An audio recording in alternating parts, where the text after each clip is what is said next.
Shooting it raw? Yes. Shooting it raw. I said it's very charming, but they all look the same. And you can find richer residential neighborhoods, but there's nothing spectacular to see in Montreal. It's just very pleasant.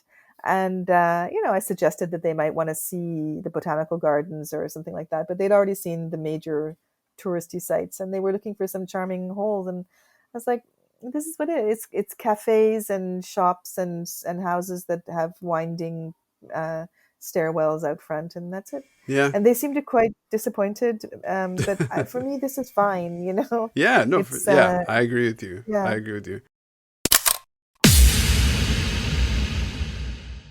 So some guy, just to give you an example of, like, I'd almost let myself forget how bad it could be, but some guy that I met once or twice in Israel who writes a very far right-wing blog. He's an Anglophone from one of the English-speaking countries and immigrated to Israel many years ago, lives on a settlement. And a friend of mine sent me the link to a blog post he'd written about me that was very ad hominem, very hostile, and just published recently. And I'm like, don't these people just want to forget about me? And this friend of mine said, I think you should take legal action. And I said, oh, for God's sake, no, I'm not taking legal action. I just want to forget about these people. Anyways, you can't just ignore them in a way. You can and you can't. So I started receiving.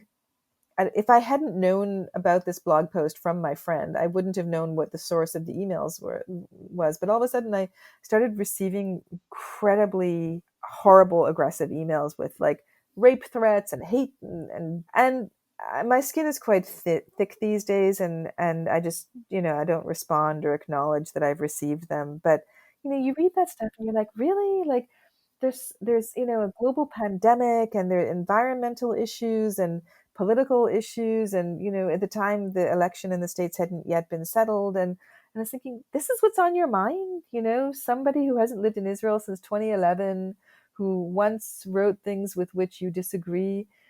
You're going to spend your time sitting down and writing violent emails to her, to a total stranger.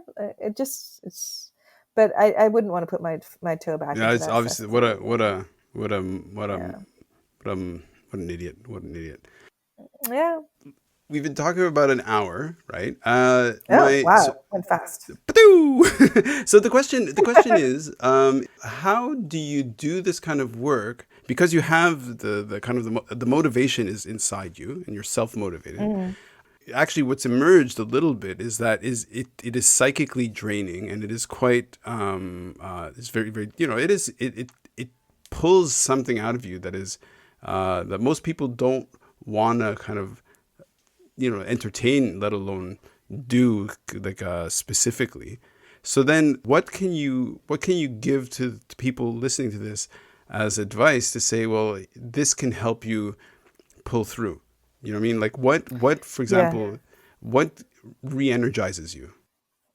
So that's an excellent question, because one of the reasons that things did become so hard for me for a few years was because I had not invested enough in those supportive relationships that sustain you when you're dealing with a lot of stress around you. And I didn't understand how important it was until it was too late. I was I'd been living away from home by that, for more than 2 decades. I was going through a time when I was sort of not estranged from, but not, I wasn't seeing my family very often. I wasn't investing a lot in those ties. And I didn't have a significant other at the time for most of that time. And what happens is when you throw yourself into that kind of psychically draining work, you must have uncritical supportive love at home. You just got to have it. Mm-hmm. And because if you don't, you will burn out in a bad way. And it can take years to pull yourself out of that kind of burnout. Years. And that's what happened to me. And I just didn't invest enough in my personal support system. I have a lot of friends, a ton of friends, and I love my friends, but you have to create, besides just good friends that you can sit and gab with, and you have to create or have a kind of a group of a small niche of friends or relatives who whose love for you and support for you has nothing to do with your work or Right. politics. They're just uncritically there Yeah. for you. You didn't meet them through your work or through your politics. They're just steady there. If you don't really have that, no matter how strong a person you are, and I am a I you know one friend once described me as tough as nails, and yeah, I am a strong person. I am tough, but people are, I'm also a human being, and I Yeah, of just didn't course. realize that you can't keep throwing yourself against a rock. Eventually you're going to break. So that's what I would tell people, like, don't just launch yourself out into the world at the age of 17 the way I did and just throw yourself at every single challenge, uh, the draining challenge that you come across without first investing in building your community. Does that make sense to you? That was great. That was really Yeah? great. I Okay. I know it's very strange to kind of have an hour-long conversation about what makes you tick, and I know it feels a bit excuse me, a bit uncomfortable or unusual, but I think it's been a real pleasure to actually finally get to talk to you. It's been a Yeah, so mutual. I want to talk about you next time. sure, absolutely. But no, this has been great. What I find interesting as well is that you may not know it, but maybe you do know it. But in how you express yourself, in everything from your accent to your pauses to when you think, your sort of your reactions. Because I'm doing this is audio and I'm recording and I'm very aware of people's voices.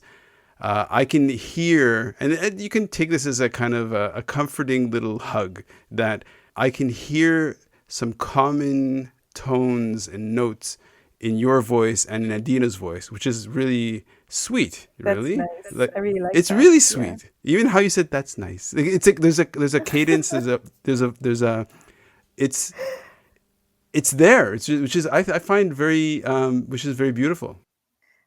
My big dream, I'll tell you right now, is to have you and Abby and I go to Mm. Cafe Olimpico or whatever and just have ridiculous amounts of coffee and just watch people and just enjoy. Oh my God. You are so on for that. I can't wait.